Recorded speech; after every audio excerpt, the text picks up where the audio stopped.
교재 63페이지입니다. 7장에서는 이사갈 지파의 후손들을 기록하며 모두 다 용감한 용사들이라고 소개합니다.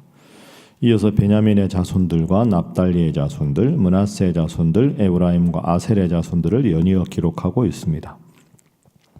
8장에서는 베냐민 지파의 후손들을 보다 상세하게 기술하고 있습니다. 베냐민의 후손 가운데 여이엘이라는 사람은 기브온 지방에 터를 잡고 살게 되었고 그 자손 중에서 이스라엘의 첫 임금인 사울이 태어나게 됩니다. 오늘도 족보 읽으시느라고 수고가 많으셨습니다. 참 이름이 우리랑 너무 달라서 발음이 쉽지가 않습니다. 7장에는 이스라엘 사람들이 과거에 살 때 북쪽 지역에 살았던 지파들의 족보가 나옵니다. 이사갈, 베냐민, 납달리, 므낫세, 에브라임, 아셀 이 5지파 반의 주요한 계보가 소개가 됩니다. 8장에는 베냐민 지파의 족보가 소개가 됩니다. 자, 여러분 생각을 한번 해보시면 이제 이 5지파 반을 하고 내일 베냐민 지파 이제 8장에서 그리고 9장을 살짝 넘겨보시면 9장에 35절 이하에 사울 왕의 족보가 나옵니다. 여러분 사울 왕이 어느 족속이었습니까? 베냐민 족속이었죠. 그러니까 8장에 따로 베냐민 족속을 놓고 9장에 가면 사울의 족보가 나오고 10장을 눈으로 보시면 사울 왕의 죽음이 나옵니다. 자, 그리고 11장부터 다윗 이야기가 본격적으로 등장합니다. 그래서 역대상의 이 족보를 정리하면 우리 어제 또 김 목사님께 설교를 해주셨지만 북이스라엘이 아수르에 의해서 기원전 722년에 망하고 기원전 586년에 남아있던 남유다가 바벨론에 망합니다. 그러고는 이제 나라를 재건할 만한 사람들을 싸그리 잡아다가 바벨론에 포로로 잡아가지요. 포로로 잡혀가 있다가 70년 지나서 이제 귀환을 하게 됩니다.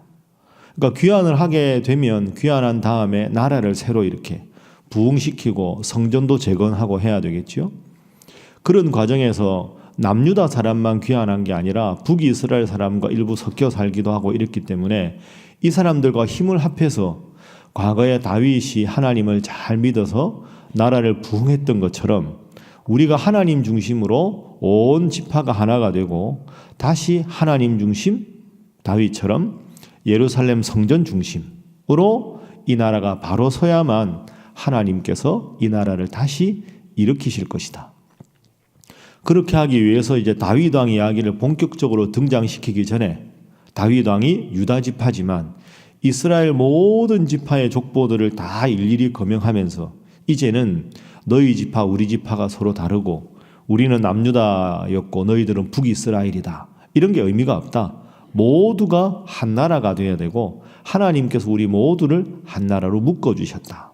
이걸 하기 위해서 7장에서는 북이스라엘에 속했던 지파의 가문을 쭉 연락하고 8장에서는 사울 왕 초대 왕이 베냐민 족속이었으니까 베냐민 지파를 하고 9장에서는 사울 왕의 족보를 소개하고 10장에서는 그런데 이 사울 왕이 죽었다.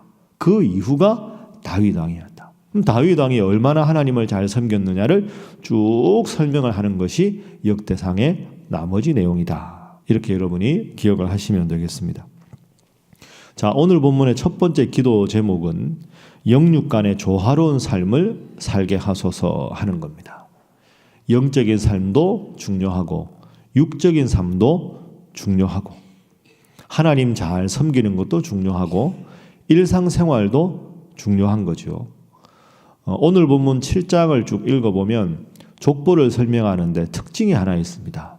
눈에 띄는 특징이 하나 있는데 자, 7장 2절 보십시오. 7장 2절에 보면 이사갈 자손을 소개하면서 돌라의 아들들은 우시와 르바야와 여라엘과 야메와 입삼과 스무엘이니 다 그의 아버지 돌라의 집 우두머리라. 그 다음이 중요합니다. 대대로 용사이더니 다윗 때 이르러는 그 수요가 22,600명이었더라. 4절에도 보면 그들과 함께 있는 자는 그 계보와 종족대로 능히 출전할 만한 군대가 36,000명이니 이는 그 처자가 많기 때문이다. 5절에도 보면 용사의 숫자가 나옵니다. 그러니까 오늘 이 7장 족보에서 우리가 지금까지 이런 표현이 없었는데 하는데 유독 눈에 띄는 게 뭐냐 하면 그 자손은 용사였다. 전쟁에 나갈 만한 용사의 숫자가 몇만, 몇천, 몇백 명이었다. 이게 계속 나옵니다. 자, 이게 무슨 뜻일까요?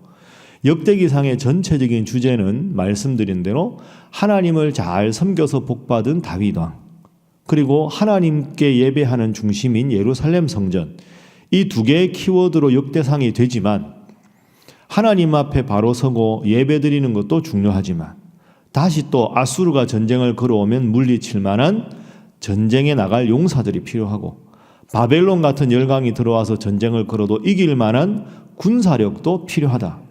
그런데 이 자손들은 훌륭한 용사들을 가진 족속이었다. 그래서 나라가 잘 되려면 하나님 앞에 믿음 생활 잘하는 것도 필요하지만 우리말로 하면 외적의 침입을 격퇴할 수 있는 훌륭한 인재들과 용사들이 많아야 한다. 그래서 오늘 7장은 의도적으로 여러분들이 속했던 그 지파가 이렇게 훌륭한 용사들이 많았습니다 해서 자긍심도 고취시키고 하나님 앞에 바로 서는 만큼 일상생활도 잘 해내게 수 있는 두 가지의 조화를 우리에게 일러주고 있습니다. 오늘도 하루의 첫 시간을 기도로 시작하는 여러분, 하나님 앞에 열심히 기도하시고 말씀 열심히 읽으시고 아울러서 오늘 여러분이 주신 직장 생활에서, 가정 생활에서, 일상 생활에서도 하나님 뜻을 구현하고 실천해내서 우리 믿음 생활과 일상 생활에 조화를 이루어서 승리하고 형통하는 삶을 살아가시기를 주님 이름으로 축복합니다. 자, 두 번째 기도 제목은 우상 숭배를 물리치게 하소서 하는 겁니다. 하나님 중심으로 살아가는 것 제일 중요하다. 다윗처럼. 이게 역대상의 주제라고 말씀드렸습니다. 그런데 오늘 지파를 쭉 읽어보면 우리 눈에 익숙한 지파 중에 두 지파가 빠져 있습니다. 그죠? 루벤, 시몬, 레위, 유다, 단, 납달리, 갓, 아셀, 이사갈, 스불론, 요셉, 베냐민 12지파 중에 지금까지 쭉 족보가 나오는데 빠진 지파가 있어요. 어디냐 하면 단 지파하고 스불론 지파입니다. 이 두 지파가 족보가 빠졌습니다. 왜 빠졌을까? 결정적으로 단 지파는 초기부터 우상 숭배를 많이 해서 그 지파의 후손들이 하나님의 진노를 사서 거의 작취를 감추어 버렸습니다. 스불론 지파도 우상을 열심히 섬기고 지파가 너무 줄어들어 가지고 이 지파의 숫자가 수요가 거의 말라버려서 거의 얼마 안 남은 게 다른 지파로 넘어가거나 해버렸습니다. 그러니까 단 지파와 스불론 지파가 역사 속에 자취를 감추었다. 결정적인 이유는 하나님 믿는 신앙이 완전히 사라져서 하나님의 진노를 사서 그 지파가 자취를 감추었기 때문에. 여러분, 지파가 처음에 여호수아서에 보면 가나안 땅을 분배받을 때는 다 숫자가 비슷비슷했습니다. 물론 유다 지파가 많았지만 상당한 세력을 구축하고 있다가 시작은 비슷하였는데 하나님을 잘 섬긴 지파는 부흥하고 우상을 섬긴 지파는 자취를 감추었습니다. 이게 우리에게 주는 교훈이 참 엄중하지요.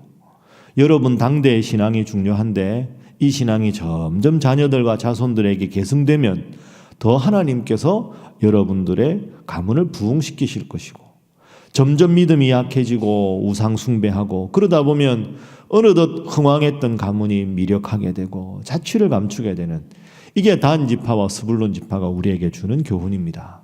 여호수아가 오직 나와 내 집은 여호와만 섬기겠다 고백한 것처럼 세상이 점점 세속화되고 점점 하나님 믿는 열심이 식어지는 방향으로 가더라도 세상이 그러더라도 세상을 거스를 수 있는 믿음의 용기를 갖고 그리고 아무리 바쁘고 힘들어도 하나님 앞에 나와서 기도하고 예배하는 일에 힘쓰셔서 하나님께서 크게 복 주시는 여러분의 자녀와 자손들 다 되시기를 주님 이름으로 축복합니다. 자, 마지막 세 번째 기도 제목은 온 성도가 한 마음이 되게 하소서 하는 겁니다. 온 성도가 한 마음이 되는 것. 제가 오늘 설교 서두에 여러분에게 말씀드렸죠. 남유다만 하나님의 백성이 아니라 북이스라엘도 하나님의 백성이다. 그래서 오늘 7장은 전체가 북이스라엘에 속한 그 족속과 가문. 8장에 가면 사울, 베냐민, 9장 가면 사울의 족보, 10장에 사울의 죽음. 그러니까 이렇게 생각해 보면 11장부터 다윗 이야기가 본격적으로 등장하는데 무려 1장부터 10장까지는 다윗 이야기부터 꺼낸 게 아니라 이스라엘 우리 모든 12지파가 한 나라다. 하나님께서 우리 모두를 형제로 맺어주셨다. 지금 어느 자손이 얼마나 유력한가가 중요한 게 아니고 우리가 다 하나님 안에 하나다. 남유다 북이스라엘 과거 이야기다. 이제 이 나라가 하나님 앞에 바로 서고 예배를 함께 드리는 형제 공동체를 회복해야 된다 하는 어떤 계획에서 지금 1장부터 10장까지 10장을 무려 그 서론에 할애하고 있습니다. 다윗 이야기면 다윗 이야기부터 시작해도 되지만 그게 아닌 거죠. 여러분, 그렇습니다.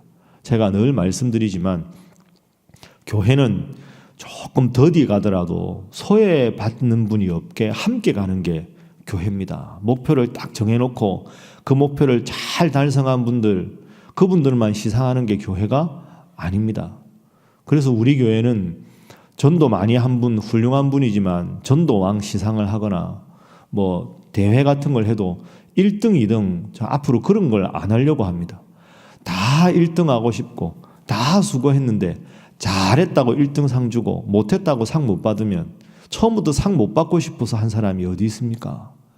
그냥 1등, 2등 선착순과 경쟁의 논리는 세상의 논리지만 교회는 뒤처지는 분이 있으면 기다렸다가 함께 보듬어 가고 열심히 뜨겁게 기도하지만 기도할 힘조차 잃어버린 분들을 손잡고 함께 눈물로 기도해주고 그게 교회지요.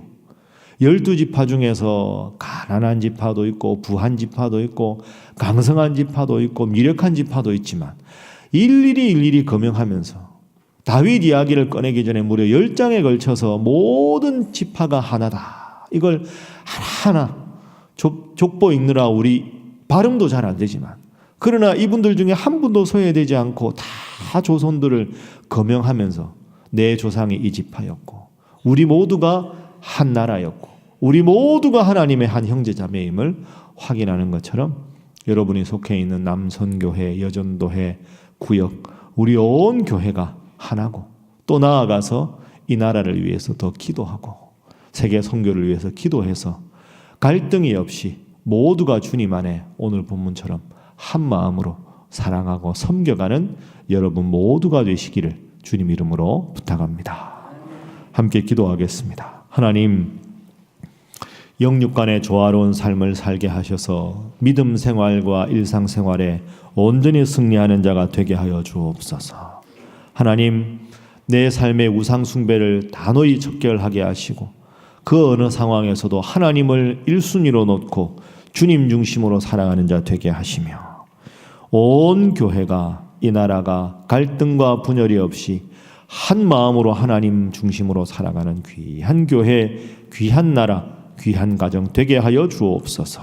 위에서 기도하시고 혼탁한 이 나라의 모든 경제적인 어려움과 갈등과 한일 관계 그리고 남북 문제 주께서 친히 주관하여 주시옵소서. 기도하시고 여러분 각자의 문제를 놓고 하나님 앞에 기도하겠습니다. 다 함께 기도합니다. 주여 믿습니다. 주여 믿습니다. 주여 믿습니다.